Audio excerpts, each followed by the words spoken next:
guess what? It's almost football season.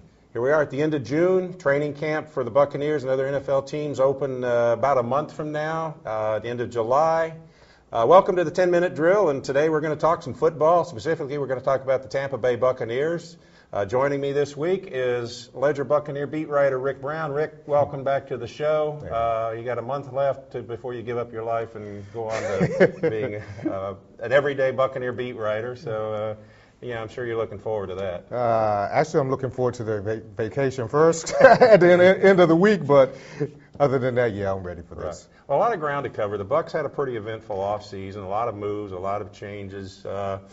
I think the biggest item still to be determined is the status of Chris Sims. So let's just get right to it. He was a starter a couple of years ago, was critically injured, had a spleen, ruptured spleen, had it removed.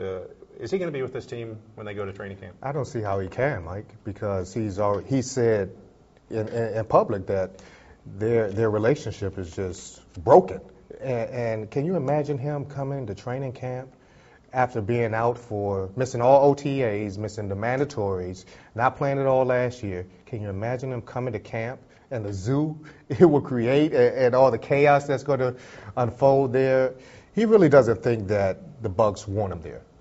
And he doesn't want to be there. He will be no more than the third or fourth quarterback there this year, Mike. So I don't see how he can be there. I don't see how the Bucs can keep him there. And I'm not sure John Gruden really wanted him last year, I think, but the Glazers pretty much ordered them to keep him, and then they put him on injured reserve.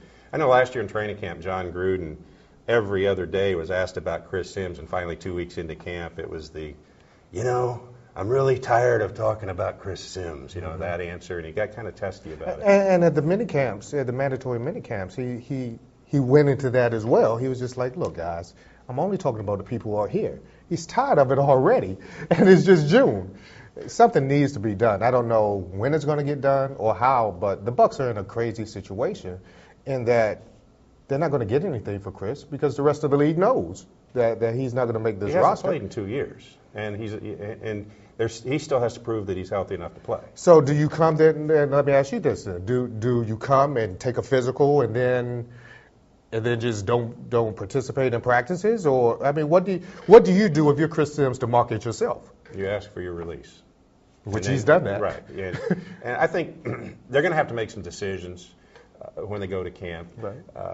You've got Jeff Garcia, you've got Brian Greasy, you've got Luke McCown. He's going to be more than likely three or two if he beats out Greasy. Right. So I think their quarterback rotation is pretty solid.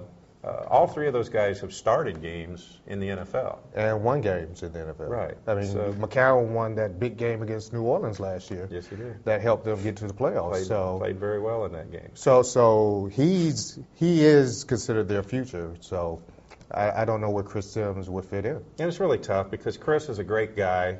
It's unfortunate what happened to him. He's had 2 shots both times he's gotten hurt. Mm-hmm. He could still be a good quarterback. You feel for the guy, but this is a business. It is a business. I totally agree. Anyway, let's move on. Just tell me, you attended the OTAs, you attended the mini camps this summer, this spring and this summer. A lot of new faces. Just tell me do you think this team accomplished what they needed to do in the offseason? Mike, the word I kept hearing was playmakers. They need people to make splash plays, to come up with some kind of plays. Did they do it? Defensively, I think they did. I mean, I think Aqib Talib is the real deal. I really think he is going to, once he learns the system and gets out on the field, I think he's something special. That's where they really needed somebody, too, in the secondary. Well, I think that so, because with Brian Kelly leaving now, Philip Buchanan has had a great offseason, and he looks good. But you always need someone special at corner. You need someone with a little swagger, a little flair. Talib has that. Well, after Buchanan and Barber, who do they have? So you need that depth, too. Exactly, and they did bring in a couple of guys, Eugene Wilson. They brought him over from New England, and he played safety at New England, but he played corner in college at Illinois, so he's going to be good for the depth purposes. And Corey Cox will be back this year, hopefully. So they have a little he's depth. He's primarily a special teams guy and maybe a fourth corner. Yeah, fourth corner. I'm just thinking depth-wise, but Talib is the real deal. Receiver on the other end, I mean, that's another position that the Bucs really wanted someone with some splash. I don't know if they got that yet. And I don't think the Bucs really went into the draft looking for that. I think what they wanted from the draft was a kick returner, someone to change the field, the field of possession early and have shorter distances to go to score. And I think they may have gotten that. With Dexter Jackson. Right. And not the former Buccaneers. No. The young, the short 5'9" guy from Appalachian State.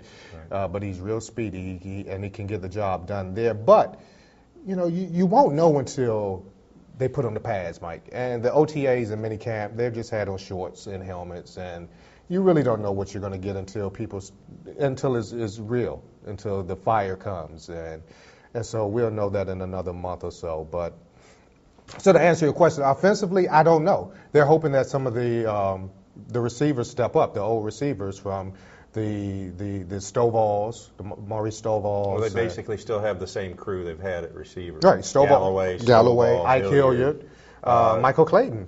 Michael Clayton, and they're counting on. Help me out. All right, they Paris Warren step up. Yeah, had a brain cramp here for a second. There's a guy who I was really impressed with. Again, is only in shorts, so you don't know how they're going to do other than just being until they put the pads on. But Cortez Hankton, another short guy. He's 6 feet, or he's listed at 6 feet anyway.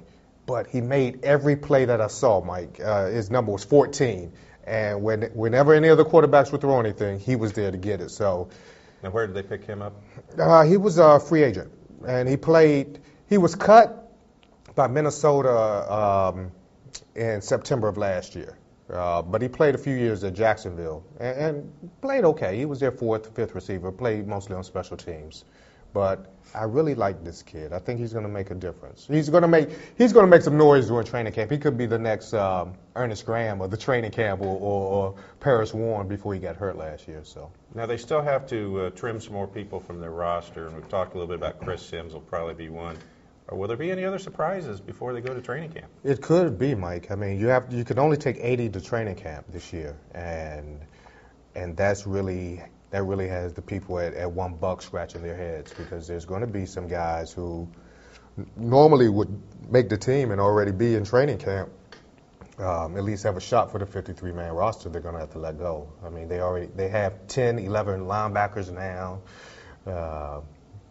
10, 11 wide receivers, and 80 guys aren't that many. So they're going to need those receivers just to practice, though, because Galloway's not going to practice much not all the training time. Camp. Hilliard's, they're going to rest and give him a break. So definitely a couple of guys coming back from injury, so they're just getting practice bodies out there. But numbers wise, I don't know how that's going to work though. Right. So they still have some tough choices to make. Plus, they're going to have to release some guys once they start signing the rookies. The rookies. They've already signed a couple. I saw they signed Geno Hayes from Florida State the other day. Yeah, and Corey Boyd from South Carolina. He was their first. And Dre Moore from Maryland, defensive tackle. Now, you've got a situation here where you got two players that are wanting new contracts, two key players, running back Ernest Graham, quarterback Jeff Garcia.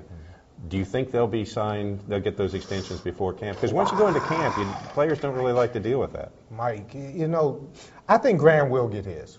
I don't think there's no question Graham will get a new contract. Garcia, I'm not too sure, because you have age. Age is a factor. Durability is another, because of his style. He's reckless back out there. He goes all out, which is a good thing. I mean, that's how he's always played. But in the quarterback position, how often does a team have, other than if your name is Brett Favre, go a full 16 games? Well, the Bucs have never had it, I don't think, under Gruden. And so, how do you give him that 2-3 year extension? That's a tough choice. Now, he's under contract until the end of the year, so that's a tough choice. He's still their best chance to win this year with the rest of the team they have, though. So, do you invest 2 or 3 more years in him to win now? I think that's the question that has to be answered. So. You want your quarterback happy, right. And you're right. He has their best chance to win, but at what cost? Right. And I think that's going to be the sticking point. I don't think you can go more than 2 years. I don't think so. Well, a lot of questions still to be answered as we head to training camp. So, Rick, we've come to the time of the show where it's time for one more thing. 30 seconds, you're on the clock. What's on your mind? One more thing, Mike. One more thing. One more thing, all right. Polk County should be beaming because they have a world champion, boxing's Winter Haven, a world champion in boxing, I'm sorry. Winter Haven's Andre Berto captured the WBC welterweight championship on Saturday with a 7th round TKO over Mickey Rodriguez.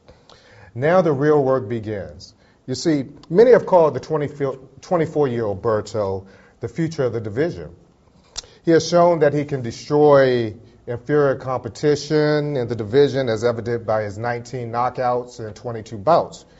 Now, in order to take that next step up, he has to fight the real guys. He has to fight the Cottos. He has to fight the Mosleys. He has to fight the Judas. The future is going to be bright, but it's going to be interesting to see how he does. Mike? Okay, well, thanks, Rick.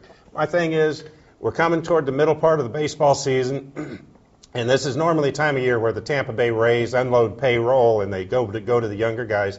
This year, they're in the race. They're in contention.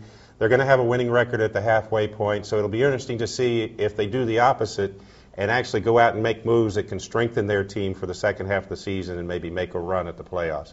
It's kind of refreshing to see that in Major League Baseball team in the area. So it'll be interesting to see what they do before the trade deadline at the end of July. Well, that's our show for this week. Thanks for joining us. We'll be back next week with another show.